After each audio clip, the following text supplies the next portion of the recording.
Hello, everyone. Welcome to the Goway Pro Travel Tales podcast. First of all, please excuse my voice. It's very, very rough. As I just said to Suzi, our guest today, I've been keeping quiet the last 2 days, saving my voice for today's podcast. So again, my apologies for that. So I'm going to let Suzi do the heavy lifting in this one today. And who is Suzi, you may ask? Well, Suzi Cousins is actually, I'm going to make a general statement here, and I'll let Suzi correct me. She's a guide or a hostess or host, depending on how you word it, on the Ghan train, which is the train that runs from Adelaide up to Darwin or vice versa. And you can have stops, or you can go from Adelaide to Alice Springs and then Alice Springs to Darwin and vice versa as well. I'll let Suzi expand on all that and exactly what her role is. Though for those who may want some detailed information on the train itself and the Indian Pacific, which runs Sydney to Perth, Perth to Sydney, we have a webinar we did with Josh, and that's where we get into all the details about the train itself, different cabin types, all that type of thing. But today, as I say, we're going to formally welcome Suzi Cousins. Suzi, I gather you're speaking to us from Adelaide as well? Yes, I am. Yep, and I say as well because that's where Josh is based. And also, do you work for Journey Beyond or the Ghan Railway itself, or is it one and the same? No, one and the same. Yeah, okay. Journey Beyond. Okay, so they're headquartered in Adelaide. Now, I did a little bit of background research, and I mean a little because I didn't want to give too much away, but I did discover this, Suzi, about yourself. It says that you were you were a former footwear executive. Is that true? Yes, it was. Yes, I worked in a wholesale footwear business with my family, grew up in that industry, worked as a national sales manager, so did lots of travel. But sadly, the footwear industry is not what it used to be in Australia. So, I got into something completely different. Okay, so this will lead into my question of, tell us about yourself, where you came from, how you got into tourism, how you got onto the Ghan itself. You're based, or you're in Adelaide at the moment. Are you from Adelaide originally? Yes, born and bred in Adelaide. I'm actually living up in the Adelaide Hills now. My husband and I did a tree change about 18 months ago that we're able to do because I work week on, week off. So I spend a week on the train with a busy, hectic life, lots of noise, lots of guests and excitement, and then I come home to 130 acres of peace and quiet. Oh, wow, that sounds really pretty. So for those who may not have been to Australia, I'm envisaging rolling hills, because for those who don't know, again, you can pick this up from our webinar with Josh about the train, or a webinar we did about South Australia itself. You have Adelaide, which is quite lush and beautiful, city of churches, it's known as, but you get out of Adelaide North and you can hit the outback in the desert quite quickly. So I'm going to assume that your property is still within the lush area of the greater Adelaide region? I'm on the back of the Adelaide Hills, so we have reasonable rainfall in winter and really, really dry in summer. Okay. Do you have the ubiquitous kangaroos bouncing around your property? Absolutely. And I love them, apart from the fact that they eat all my garden. Yes, for those who may not know, they are very cute animals. They're on our national coat of arms, ours, because I'm an Australian as well. But by a lot of people in Australia, particularly rural, they're considered a pest. And there's lots of them out there. Cute pests, but pests nonetheless. Yeah. Okay, so born in Adelaide, grew up in Adelaide. You mentioned a family business in the shoe industry. That faded away for reasons. So what got you into tourism, and particularly literally onto the train going Adelaide to Darwin? I grew up in a family that always loved trains. My dad, my grandfather loved trains and train travel. I had travelled on the Ghan many years ago as a tourist, and also on the Indian Pacific. My parents were actually on a holiday on the Ghan, and Mum sent me a message saying, "Oh, we're having such an amazing time." I sent back, "Yeah, I wish I was there." And I was going through a time where I was doing some admin work working in retail and really not happy. It was just as we were coming out of COVID, and a job came up for the Ghan, and I thought, I'm missing travel. I'm missing the busyness of life. Applied, didn't actually have any hospitality background, applied, got the job, and when I was on my first trip, Mum sent me a copy of the message saying, wish I was there, and she said, seems that you are. It seems you are. So your stint with the journey is only, well, I shouldn't say only because it's been a little bit of time now, but from COVID onwards is when you started, correct? Yes. Yep, 4 years I've been on the train. Okay. So prior to that, did you do much travelling, be it domestically or internationally? A lot of travel. We, as a family, did lots of camping, particularly around Central Australia. I love the outback. That red dust is just in my heart. That's my happy place. So certainly what I now see outside of the window, I've camped in and spent a lot of time in. Okay, then. So I mentioned in the introduction, I can't remember the word I used, actually. I think a guide or a hostess. What is your exact role, or not your exact role, because we'll talk about the role itself. What's your title on the Ghan? Yep, my title's Guest Experience Manager. Okay, so what does that entail? So a Guest Experience Manager is in charge of a full section. So I look after a team of staff, and if we have, so I run a gold or a gold premium section. If we have a platinum section, it's alongside, and I'm actually in charge of that as well. But it's about making sure that the guests have the best experience they possibly can, running the restaurant, doing the staff rosters, everything really.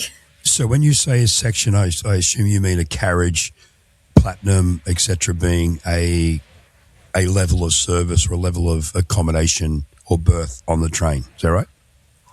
Yeah. So a section on the train incorporates a restaurant, a lounge, and 4 carriages of guest accommodation. So how many sections make up the Ghan? So it depends on the consist. Consists change all the time. The one I'm currently working on, we have a gold section and a gold premium. So both of those have 4 carriages of accommodation, a lounge and a kitchen area, and both are attached to a platinum, and a platinum has a lounge restaurant all in one, and then also has 3 carriages of accommodation. So this train is quite big. That's actually our baby train. That's one of our smallest. Baby train? Really? Yeah. It's only about 600 metres long. They go up to near 900 metres. By the time we call it a kilometre, but it's not quite. Wow. So a kilometre is, 0.6 of a mile, I think, for our American listeners. Wow, that's huge. This is a real geek question, and I know we had to have some train fans out there. How many locomotives pull this train? Is it just one, or you got a couple? We have 2 that pull the Ghan, but the interesting fun fact is we are just pulling a spare. There's not a lot of other trains that we pass, so if something happens to a loco, we need that back up. On the Indian Pacific, for example, going to Sydney, we'd have 2 locos because we need it to get up through the Blue Mountains, up through the hills. Right. But it's pretty flat from Adelaide to Darwin. Well, that's what I was going to say too. From my memory of geography there, as you say, out of Adelaide all the way to Darwin, it's pretty much flat. So there's not a lot of chug up a hill or breaking down a hill, correct? Yeah, very, very flat from Adelaide to Darwin. Okay, then. So what's the average? I think Josh said is it 3 nights, 2 days, or 4 nights, 3 days journey? On the way up, it's 3 days, 2 nights, and it's longer on the way back. On the way back, it's what we call our expedition. We have an extra night on the train. So with the length of time being 3 or 4 nights, depending on which way you'll go, Where do you and the other staff stay? Do you, because we just discussed the length of the train, is there like a carriage for the staff, so to speak, like a staff accommodation? Yeah, there is. So we have staff accommodation. Usually on the consist, it's right at the both ends. So you'll have two lots of staff accommodation at one end. On the Ghan, we have drivers that sleep with us as well through the Northern Territory. And then at the other end, another lot of staff accommodation. So the staff accommodation is a single room with shared showers and toilets. Wow. So again, this is a large unit moving north and south all the time. I didn't realize it was so big. Yeah, it is. It is really big. And, we're on, like the staff, we're on the train for a week. So we spend more time with each other than we do our families at home, really. Yeah, I bet. So I guess a shift or a shift on is Adelaide to Darwin and then back down again. Correct. Yes. Right. And then you have a change of crew and everything else to do the next week. Because as you say, week on, week off. Yeah, so our train leaves Adelaide on a Wednesday, and so we go up to Darwin, turn around, come back down, and then we hand over to another crew. They do the same, and then they hand back to us. What's your turnaround time in Darwin? Is it like in the morning, out that night, or is it an overnight stop? It's an overnight on as we get into Darwin about 9 o'clock at night, and then we're on a bus back out to the train at 5:45 in the morning. So we're not there for very long. Yeah, that's quick. Do you do a resupply in Darwin, or is the train supplied for both trips out of Adelaide? No, it's supplied for the whole way from Adelaide. So we have lots of fridges and freezers in the kitchens, and we also have backup fridges and freezers as well. But Darwin's pretty handy if you do run out of something. Yeah. For those listening, Darwin, well, for me growing up, Darwin was this little town at the top of Australia, which almost no one went to when I was growing up. It's changed a lot since then, but it's a very, very large city, and it's, all the mod cons, it's a modern city. So outside of a train being resupplied when you're in Darwin, you can get pretty much everything you need. So it sounds like it's literally a moving city with everything on board for you, for the staff, and obviously for the travelling clients. Yeah, absolutely. Yeah, it's like a motel or a guest house, I suppose, even more so. I think it's got more of an Airbnb feel than a motel. It's really family. The guests have their own rooms, but they can come down to a lounge area. I always really encourage the guests right from the start to look around the lounge. This is your family for the next few days, because they have dinner together, they sit around in the lounge and the bar together, they might be playing cards, they'll go out on tours together, and a lot of really good friendships are formed. By the end of the trip, people are offering, they're going to catch up for a dinner in Darwin or do a same tour in Darwin or catch up in Adelaide. It's fabulous. Josh mentioned something, and I'm not sure if I'm recalling it properly or correctly, I should say. If you're in the platinum or the gold, on the train, you stay within that section, for want of a better term. When you're off the train, obviously, you commingle with everyone, but when traveling on the train, you stay within your designated or booked section. Is that right? Yeah, theoretically, platinum guests can go anywhere, and the gold guests can't go into platinum. Right, okay. So platinum has its privileges. It does have its privileges, yes. Okay. But I would also guess, particularly on Josh's description of the cabin types, that you mentioned it has a feeling of Airbnb, which I guess is from the communal side of things, but from an actual appointment side of things, when you're in the platinum or the gold, you're in a very, very comfortable environment when on the train. Yeah, absolutely. And I'd say probably platinum is more like a hotel situation. They've got the lovely lounge, which, a hotel would have as well, and the bigger room, bigger space. So a lot of the platinum guests spend more time in their room. They've got, they can actually see both sides of the train from in their room, whereas gold seem to be a little bit more where they come down to the lounge and socialise a little bit more. Okay. So talk me through from the moment you get to Adelaide Station to either prep for your journey, to your trip all the way up to Darwin. What's your daily life like as on the train? Yep. So as a guest experience manager, or we call it a gem because we're Australian and we make everything simple. Yep. Yeah. So I get down on a Wednesday morning. We'll have already received a manifest, a list of all of the guests that are travelling in my section. I will have worked through what their dining times will be. Get down. We have a crew room where we all sign on together, go through anything unusual for the trip, if there's any special requests or any special needs for guests. We have that conversation as a management team first, and then the rest of the crew get there. We jump on the train, make sure the rooms are all perfect for our guests.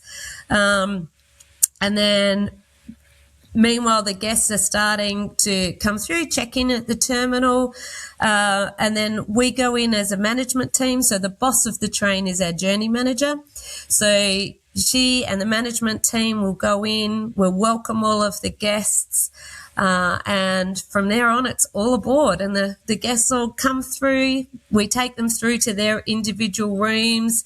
Every carriage has a person who is responsible for that carriage. They'll welcome them in, come and give them a bit of a rundown on the room.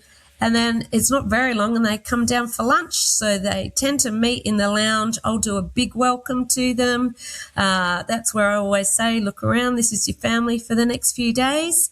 And then start bringing them through for lunch. And the first day, it's pretty much get on board, have lunch, go back to the lounge or back to your rooms. Most people, it's quite a big day. They tend to go back and sit in their room and just relax and look out the window.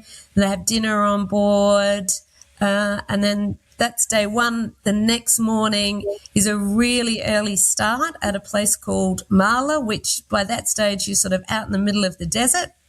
And we have a sunrise breakfast out at Marla. So they get up nice and early to watch those beautiful colours coming up over the desert. That's a pretty special event. Sorry to interrupt. So that breakfast is off the train itself? Yeah, it's off the train. So it's we just have tea and coffee and juice and just pass around some bacon and egg sort of slider things as people are out there watching the colours come up. In what's normally the red dirt, but at the moment we've had a lot of rain, so it's quite green out there. Yeah, I noticed that. I'm glad you brought that up because I saw on one of my social feeds a satellite sort of sweeping across from what it was to what it is, and it goes from that famous red centre, literally, to this hazy green. So that must be a sight for you who've been up and down the middle so many times to now see it in the green. Yes, we have guests at the moment asking us, what's that lake over there? And we're jokingly calling it Lake Marla. It's not normally a lake. It's just water that's still sitting there. So It is really unusually green, but you still see that red dirt, it's a darker red at the moment because it's holding a bit of moisture. It's not sand. Yeah, I hear you because for those who know me, I was a travel guide myself, and I drive down the coast of Peru, out of Ecuador, all the way down. And that's all, for those who don't know, it's desert as well. And on one of my last trips, I think it was El Nino came through and dropped a lot of rain in the desert. And the whole desert was in flower. It was just a stunning, different view, getting used to just this sandy, barren look, which I love actually.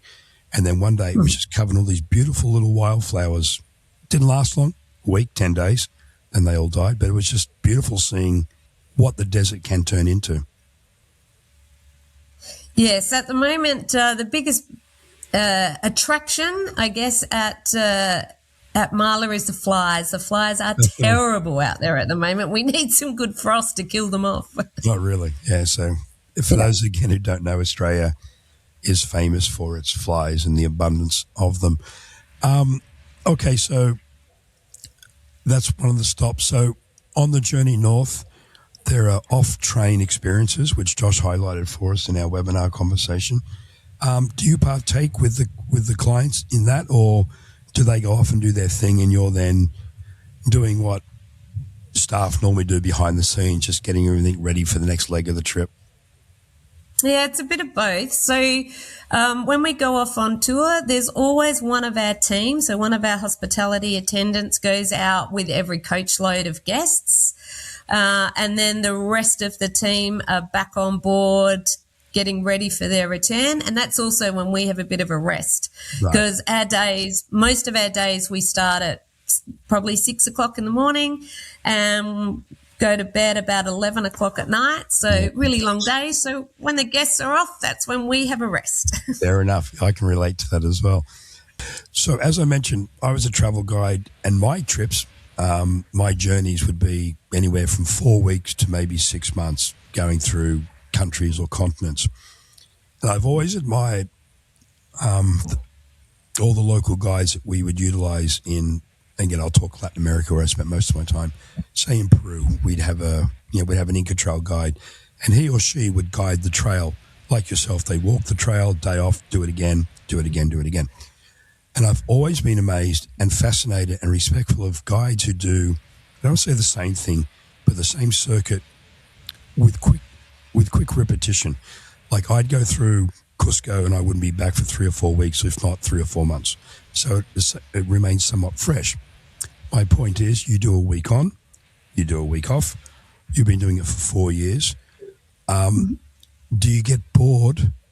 What do you find different in each trip? Is it what you see outside the windows? Is it what you see and who you meet inside the train? Is it a combination of both? Like, how do you keep motivated to motivate this? Yeah, I know what you mean. Yeah, sorry. It's my voice. It's killing me. No, that's all right. That's all right. Yeah, look, absolutely. It is 100%. It is all about the guests. Right.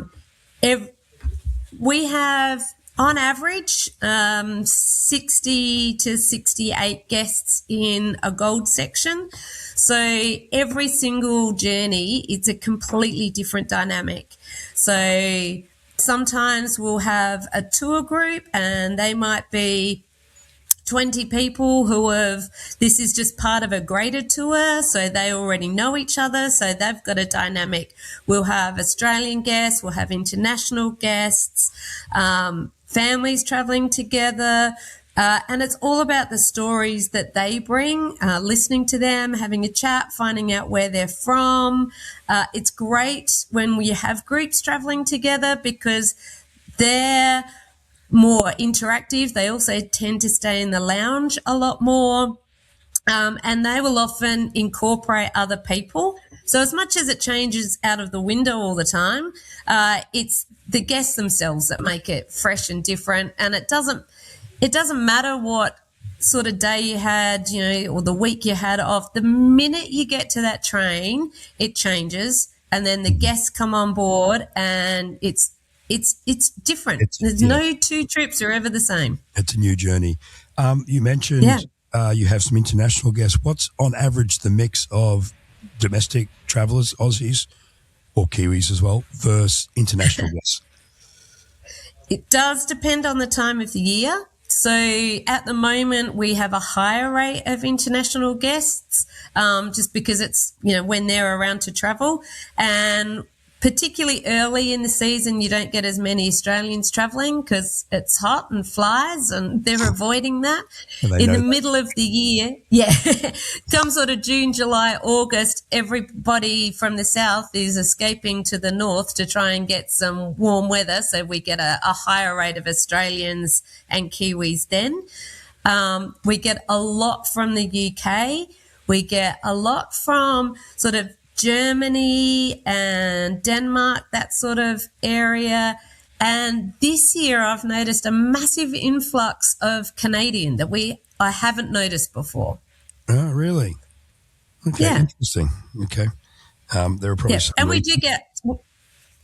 do get guests from the US as well. Okay. Yeah. Oh, no.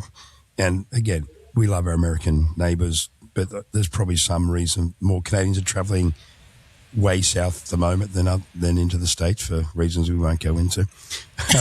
And that does get mentioned. Oh, it does get mentioned. Okay. Do you find when you have the Aussies on board, because let me start that question again. Most people from North America, when they're travelling to Australia, particularly if they pick the Ghan Railway or a journey like that, they're expecting to see the famous red centres. You mentioned the Red Sands, Uluru, Katachuta. Obviously, if they spend time train ride or post, if they're coming the other way in Adelaide, the wineries, that type of thing. So all the classic, famous, iconic sites that the Northern Territory offers. Do you see the same level of amazement, wonderment, appreciation from the domestic travellers, the Aussies who are travelling on the Ghan? Yeah, absolutely. For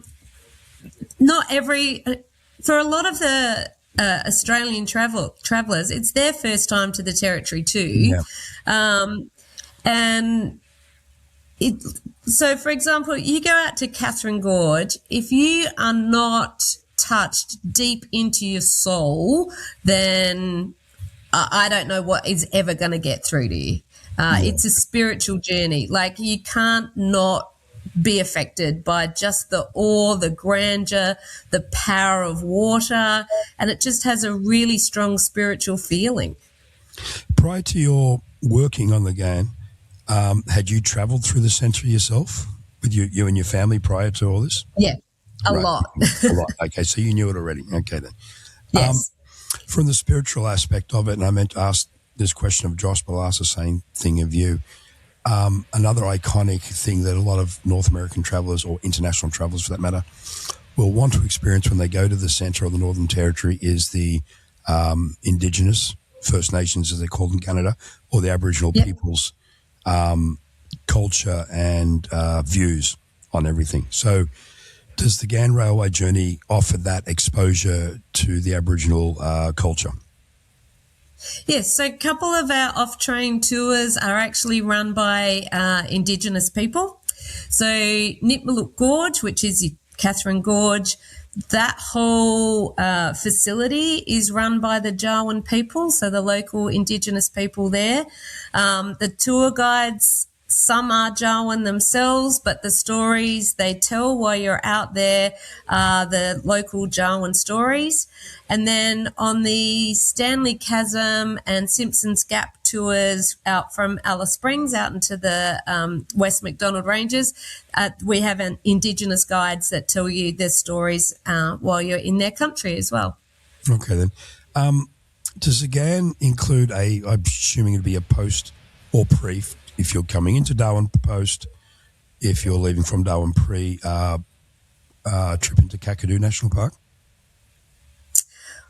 We don't get out, the Ghan doesn't go to Kakadu, but we do have, when the guests board in Darwin in the morning, we have a local Indigenous singer, and he actually does a farewell to country because they've already been in Darwin and they're leaving. Right. And he does explain a lot about Litchfield National Park, which we do actually travel through on the train. Oh, okay. Excellent. Okay, then. So you've spent 4 years on the train, on and off, literally week on and week off.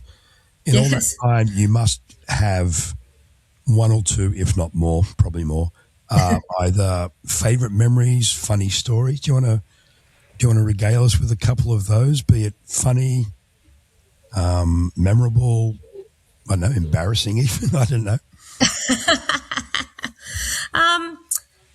Most of the best stories are the ones where you just connect with guests, and it's amazing how quickly you can connect with people. I always come home, one of the first things my husband says to me is, how many people did you adopt this trip? Or how many new boyfriends have you got? But we have in the gold section, we have single berth. So one of the carriages is all singles. And when guests say to me, "Oh, I'm traveling on my own," I always say, "Oh, no, you're not traveling on your own for long in my section." Nice. And it's when people, I had a family that were traveling once, and then I had a single gentleman that was traveling, and I introduced them to each other, and he came back to me, and sat them together at a meal.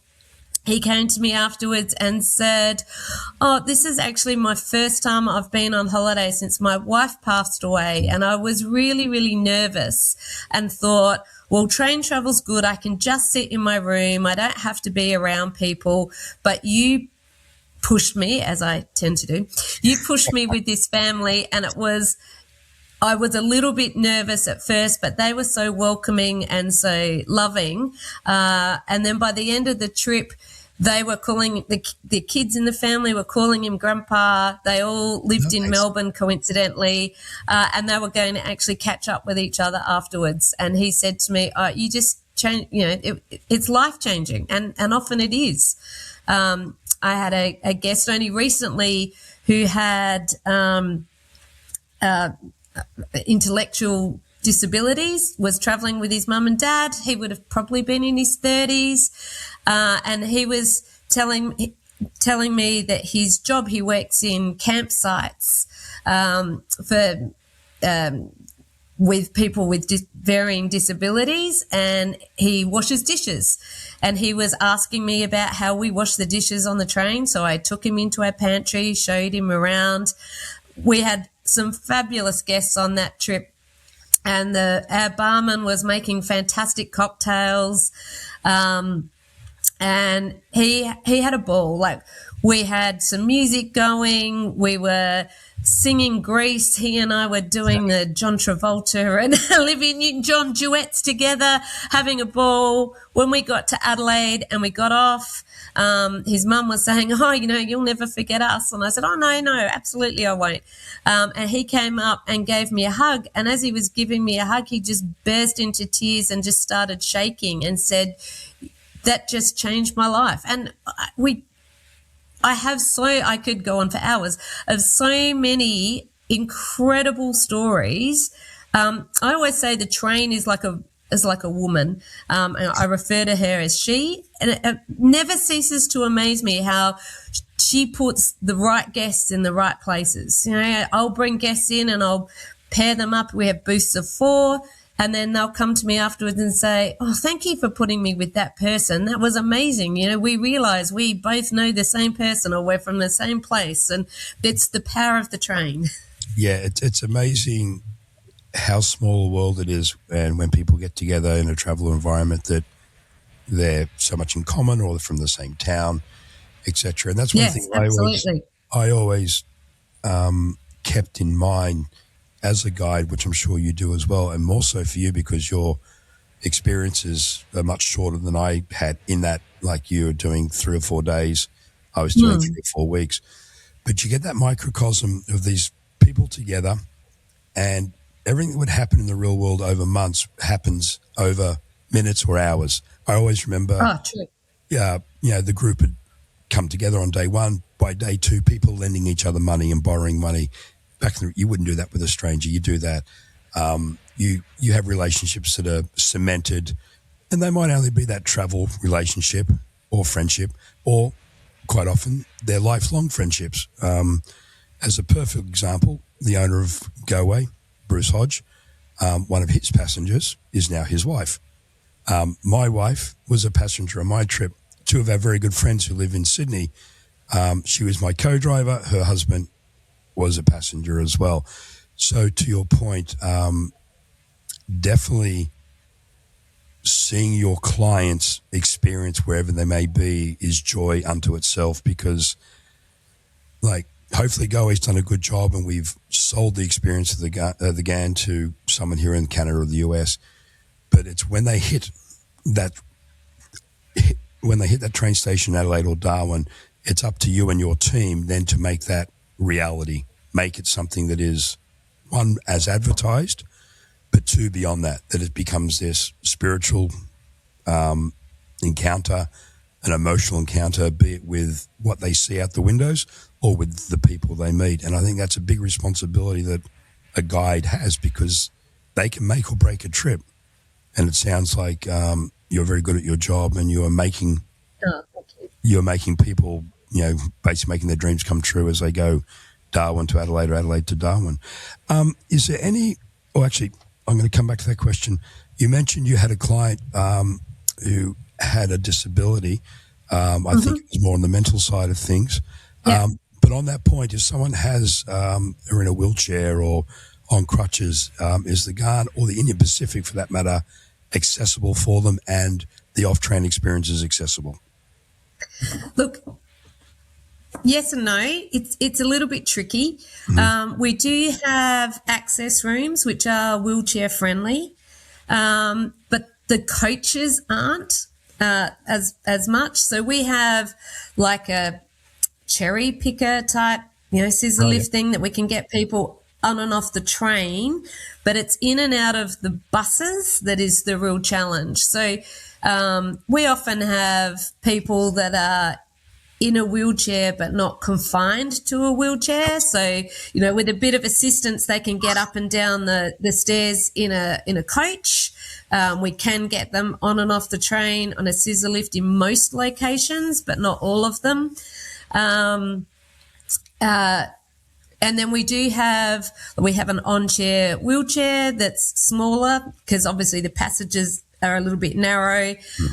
We have a lot of guests that use that on-chair wheelchair as a bit of a walker, because the average walker is a little bit wide for our passages, but also the passages not being terribly wide, they can use the walls for a bit of extra support.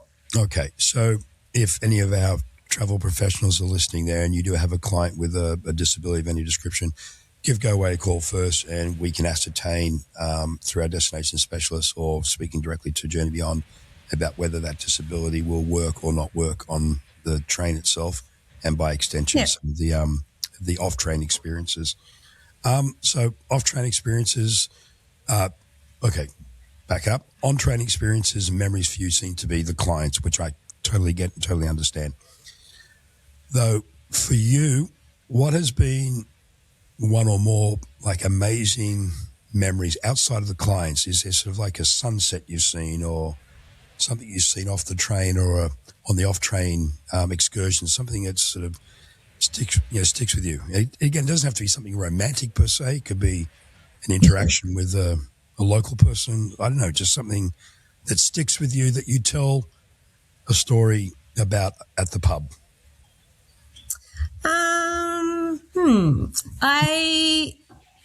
I do the Cuba PD lunch quite often, and I love getting to know the staff that work there. Have become really family. Gosh, I'm very family orientated, aren't I? Well, that's Catherine Gorge, every time you do that is amazing. The water levels change. You'll see crocodiles sometimes. I intentionally get up early so that I can sit and have a coffee before the guests get up and watch the sunrise. Sometimes some of the guests sneak down and I'll make them a coffee, and we sit, and it's a chance that I can talk to guests where I'm not trying to get meals together and other things done, and just to sit in the lounge and have a coffee with a guest before the day starts and watch the sunrise out the window is always a really amazing thing. I've sat with guests when we've been out on tours that have had heat stroke, or, not feeling all that flash, that it's a little bit overwhelming, and I can sit and just have a chat to them. I had a lovely lady in Simpson's Gap once that the walk was getting a bit much for her, and we just sat down and talked while the rest of the group did their walk and came back. That was a really special moment, just being out there with guests and people. And the outback, I don't think you can aptly describe the outback. I think you have to experience it. Yeah, it was interesting here. You try to come up with a visual memory because I can sort of feel that like what you see every day is one of those memories. It's day after day, which, and I mean that in a positive Yes. way. But it's also interesting how you keep coming back to, and understandably so, it's the guest interaction that you find the most fulfilling. Well, not the most fulfilling, but the memories that sort of rise to the surface the easiest is dealing and speaking with and working with people as they experience these once in a lifetime vistas out their window. In your 4 years or so on the train, have you rubbed shoulders or had guests of note on board? Any celebrities or people that might be worth mentioning? Any name drops? Any name drops? No, not really. Oh, Yes. that's interesting. Yeah. Okay, so let's get away from the celebrity aspect of it. Who would be one of the most interesting people that you've had on the train, be it their profession, be it their life story? Because as we said, like, you will often hear a life story from someone you've just met the day before. So is there, like, an example I have, which I often use, is on one of my trips in South America. It was an Australian lady, actually, and she was a teacher in the outback. I can't remember which outback, but New South Wales, Victoria, or Adelaide, South Australia. And she taught in and around Aboriginal communities. And her stories of her experiences and stuff were fascinating. It was a different side of education and the Australian Aboriginal culture that most people would never hear about. So that was one interesting person I met. Do you have any sort of anything like that, people you've met? Look, I have one that sort of comes to mind, and it's a bit of a chain, really. I was on a Indian Pacific and we had a medical emergency, which unfortunately we do have occasionally. Yep. And we always put a call out, is there anyone with medical experience on the train? And this lady was a nurse, so I took her down to where the emergency was happening. The team and everybody else had it all under control. And I went back and I was sitting talking to her husband, and they were actually traveling because I think it was his birthday was the reason they were traveling. So we sort of sat up and chatted, and I was saying we'd just bought our property at the time and they were looking at doing a similar thing.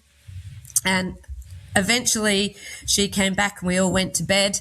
And then I was on a Great Southern, which is our Adelaide to Brisbane train, probably 18 months later. And the same guest came up to me and said, "Oh, do you remember us? We're actually here because we were given a voucher from Journey Beyond because we helped with a medical situation." And so we sort of rebonded and talked again and, become Facebook friends as you do. And, that was one that's really special. We have a couple of guests that travel on the train all the time. Oh, really? One of them, her name's Sylvia. I think she's up to, I don't know, 50s as in the number of train travel she's done. Wow. Whenever we get Sylvia, we get really, really excited. She's a really special friend. We know what she likes to drink. She often doesn't go off and do all of the off-train experiences because she's done so many of them. So, sometimes I'll be on a break and I can just go and hang out with Sylvia. She's an incredible woman. She, she'd be in her 70s, I suppose. But, her life story is quite incredible. We have another gentleman, Wayne, who travels on the train so often. He's got a red suit that he had made and a blue suit that he had made, depending on whether he's on the Ghan or the Indian Pacific. Wayne always walks through the train and says hello to everybody, just considers the train family as his family, which is really incredible. There we are, back to the family theme once again. Yeah, sorry. No, don't apologise. It's fantastic. I think this is, other than, as I say, all the iconic sites that a North American traveller wants to see, I think it's not encouraging. It's nice to know that they'll not only see those sites, that the journey within the train itself will be, if they choose to be, that Yes. it'll be intimate, friendly, that Airbnb, that family community Yes. vibe, which is fantastic. That's again why a lot of people travel. I had this question down, and you mentioned one of your memories was a medical emergency on the Indian Pacific. Talking the Ghan itself, do you travel with a doctor?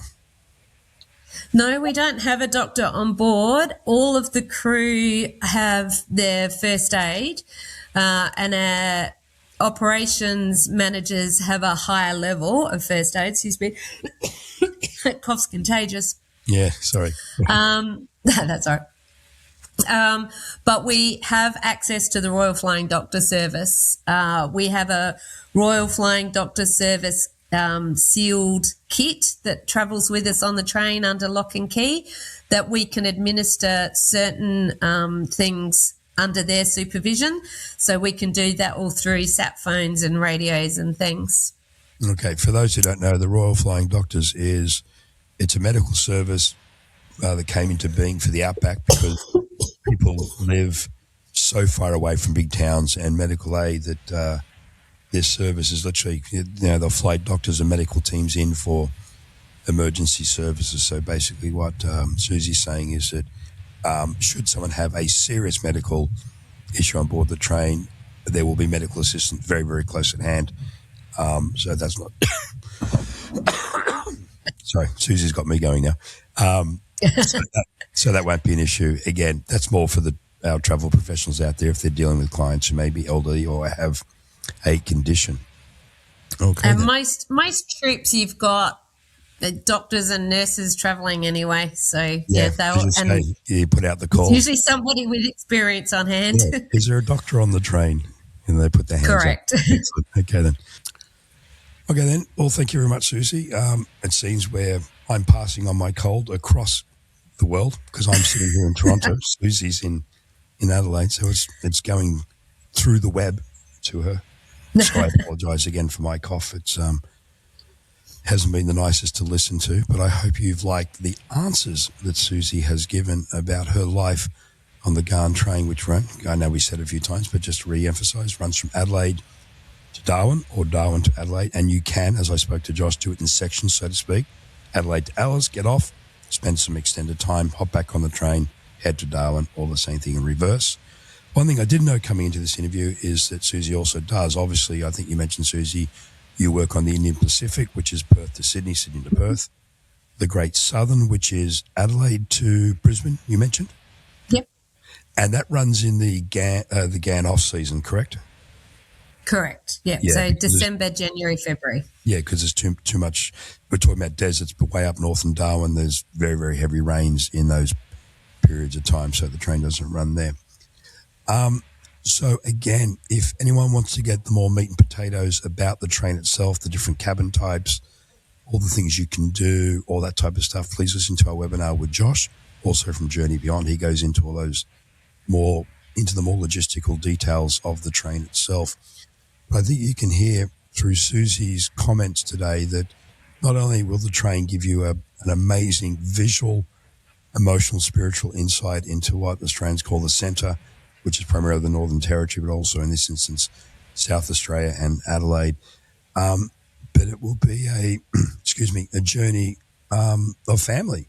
I think that's the easiest way of putting it, based on Suzi's comments, that it all comes down to the people she gets to work with and meet, and by extension to our travel professionals out there, sending your clients on the train journey, they will get that as well as the beautiful sights of the Northern Territory and South Australia. So on that note, Suzi, is there anything you'd like to leave our travel professionals with, or our listening audience with, about the journey on the Ghan Railway? Just come and visit me. I'd love to have you as part of my on-train family. Well, there you go. So you've all met Suzi virtually through the podcast, or you've met Suzi orally. If you're listening to our podcast, you've met Suzi virtually. If you're watching our podcast, and she's just extended the invitation to meet her in person, or in Adelaide and travelling up to Darwin, or Darwin heading down to Adelaide. So on that note, I'd like to thank Suzi for her time this morning, where she is. And for everyone out there listening in, as always, thank you for carving out an hour of your time. We know how busy you are. And until next time. See you later. I'll buy you a beer. There's not a more Aussie way of signing off than that. Perfect.